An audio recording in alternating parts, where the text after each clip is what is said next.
bertemu kembali ya, di Syntronic Channel. Ya, dalam hal ini akan kita bahas mengenai pemrograman komputer dengan topik sejarah komputer. Pertama ya, saya bagi menjadi dua bagian ya, agar tidak terlalu panjang. Ya. Jadi dalam sejarah komputer ini kita akan melihat bagaimana pertama komputer itu ditemukan, atau mungkin ini masih di tengah-tengah ya. Jadi komputer awal ditemukan sampai berkembang sampai saat ini. Bagaimana ya?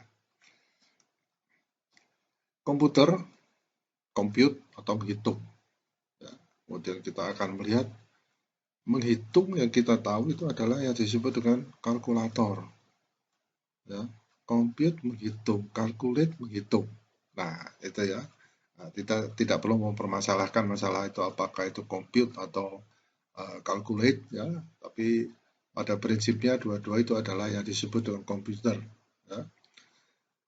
Pada dasarnya komputer itu adalah pengolah data. Ya. Alat pengolah data elektronik dengan kecepatan dan ketelitian yang tinggi dan mampu mengerjakan berbagai proses dengan keterlibatan manusia yang minim. Ya. Nah, kemudian Anda akan berpikir karena Anda sudah mengetahui kondisi komputer sekarang, ya, speednya tinggi atau mungkin Anda tidak menyadari, ya. Tapi kita lihat awalnya adalah komputer ada seperti ini, ya. Ya kita di sini, ya saya pernah lihat alatnya ini diputar-putar ini ya, putar-putar. Dalam hal ini adalah sebuah alat untuk menghitung ya.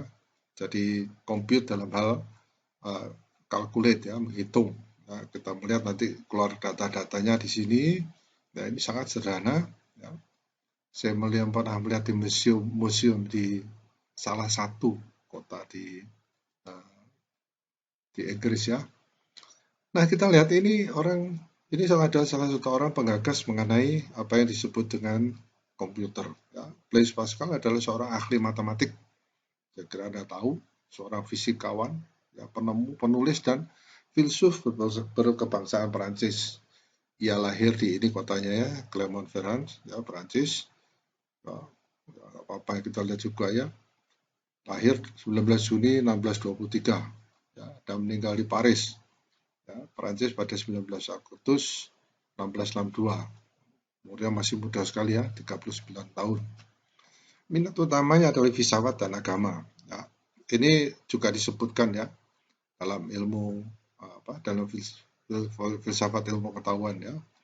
Sedangkan hobinya yang lain adalah matematika dan geometri proyektif. Ya. Bersama dengan Pierre de Fermat menemukan teori tentang probabilitas. Ya, probabilitas.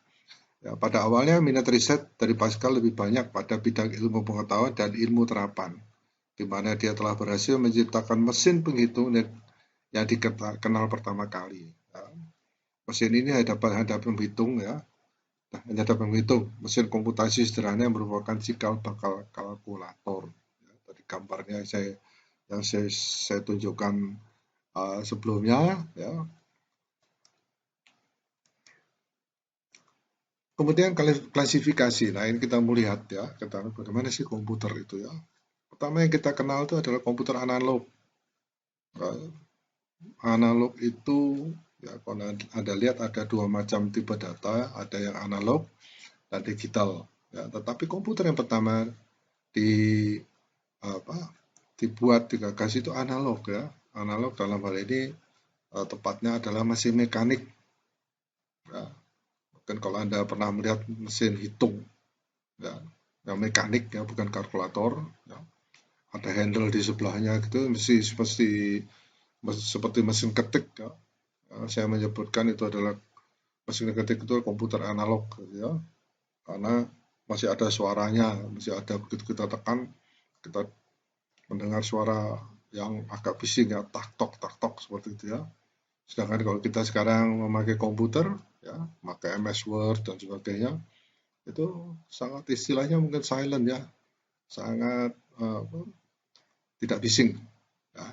Baik, jenis data analog atau data kontinum ini ya untuk mengukur, menghitung arus listrik, aliran air. Ya, jadi kalau Anda lihat alat ukur ini paling mudah kita lihat alat ukur aliran air PDAM ya, itu analog. Ya. Listrik ke analog pun juga ada, masih ada, atau sudah digabung antara digital dengan analog. Ya, yang kita lihat di alat meter listrik, ya, itu ada yang analog, ada yang digital. Yang digital itu yang memakai token. Ya. Mengukur kecepatan udara, ya, dengan baling-baling. Ini berarti masih analog. Alat-alat kontrol. Ya. Alat kontrol ini misalnya mengatur uh, apa, pintu kereta api, ya, masih ada operatornya.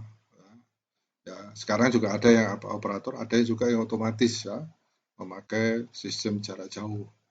Kemudian ada pesawat udara yang pakai kontrol mekanik, ya, dengan kabel-kabel, nggak ada handle, gitu ya.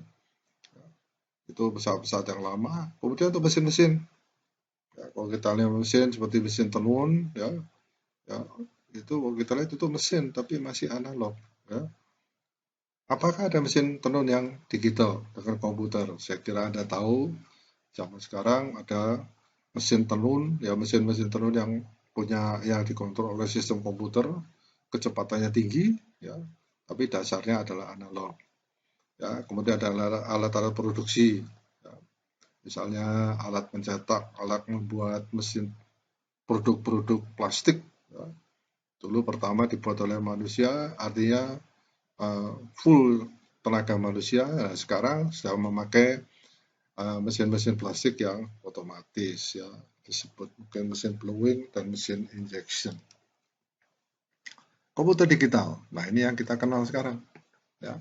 Jenis datanya adalah digital. Nanti Anda pelajari apa itu digital, atau 2 atau bilangan biner, ya. Nanti mungkin akan sempat kita bahas mengenai apakah digital atau biner atau dasar bilangan biner ini, ya. Ini mengenai karakter, huruf, dan angka. Kemudian komputer hibrida, ya, datanya itu analog dan digital, ya. Sehingga sering kita lihat bahwa komputer karena masih ada analog dan digitalnya harus diberikan suatu alat yang disebut dengan ADC atau analog digital converter, ya. Umumnya itu yang dihubungkan yang saya sebutkan dengan peralatan lab, ya. Data yang masuk itu adalah analog karena kita mengukurnya dengan alat ukur analog, tapi begitu masuk komputer harus diubah menjadi digital. Ya, itu sedikit bayangan, ya. Ini banyak digunakan untuk alat-alat kontrol, ya, khususnya yang berhubungan dengan sensor-sensor. Sensor temperatur masih analog, ya. Sensor putaran masih analog, ya. Diubah menjadi digital sehingga bisa diolah di komputer. Perkembangan jenis komputer. Komputer generasi pertama, ya, pada Perang Dunia II. Teknologi tabung vakum. Nah, ini Mark I, ya. Ini masih pakai relay. Nah, ini mungkin agak terlalu itu, ya, karena relay dan sebagainya. Mudah-mudahan saya berharap Anda mengerti apa yang dimaksud dengan relay. Jadi komputer tersebut masih beroperasi dengan beberapa relay, ya. Saya ingat betul pada waktu saya belajar komputer dari dosen saya, ya, Bapak Sedi Sumarto, kami dibawa ke suatu komputer yang cukup besar. Ya, saya tidak tahu itu komputer jenis apa, ya. Tapi komputer tersebut memenuhi ruangan, ya, memenuhi ruangan kira-kira 8 kali 4 meter, besar sekali komputernya, ya.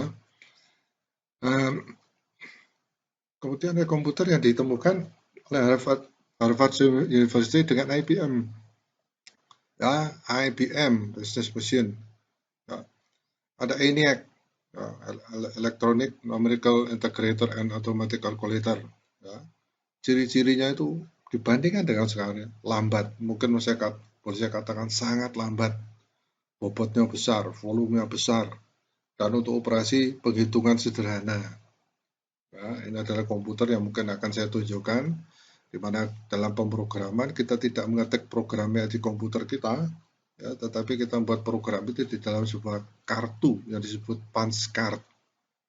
Kartunya dilubang-lubangi, kemudian dimasukkan dalam mesin, mesin akan membaca lubang-lubang tersebut sebagai dasar pemrogramannya, ya.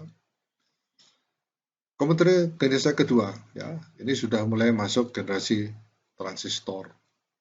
Ya, jadi saya tidak perlu, ini ada hubungannya dengan elektronika dan mekatronika.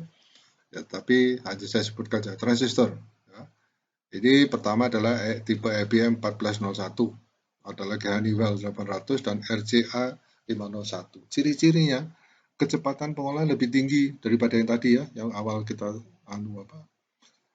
kita diskusikan. Bobotnya lebih ringan, tapi masih berat.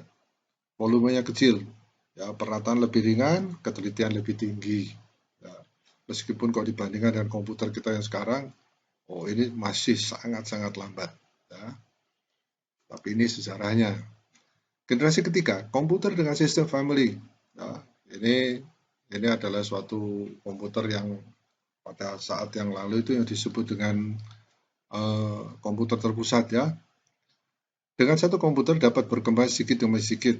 Ya, dari komputer perusahaan ini, ya, komputernya itu ada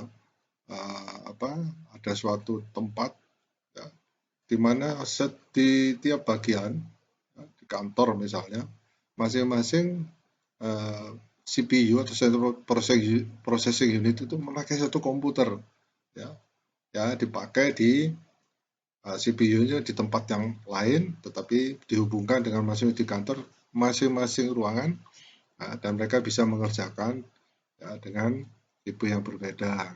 Ya. Perbedaan kemampuan tidak sehebat generasi 1 dan generasi kedua. Ya, tidak sehebat itu, tetapi keunggulannya adalah bisa lebih banyak yang mengoperasikan. Ya, kalau kita lihat komputer kita sekarang, laptop kita itu ya kita pakai kita sendiri. Ya. Jadi ini sering kita temukan dengan yang disebut dengan LAN. Ya. Komputer generasi keempat, teknologi mulai semikonduktor ya. Konsepnya adalah IC, Integrated Circuit. Rangkaian integrasi kecil, ya, microchip. Ya. Mikrokomputer untuk mempermainkan dan pengolahan data kata.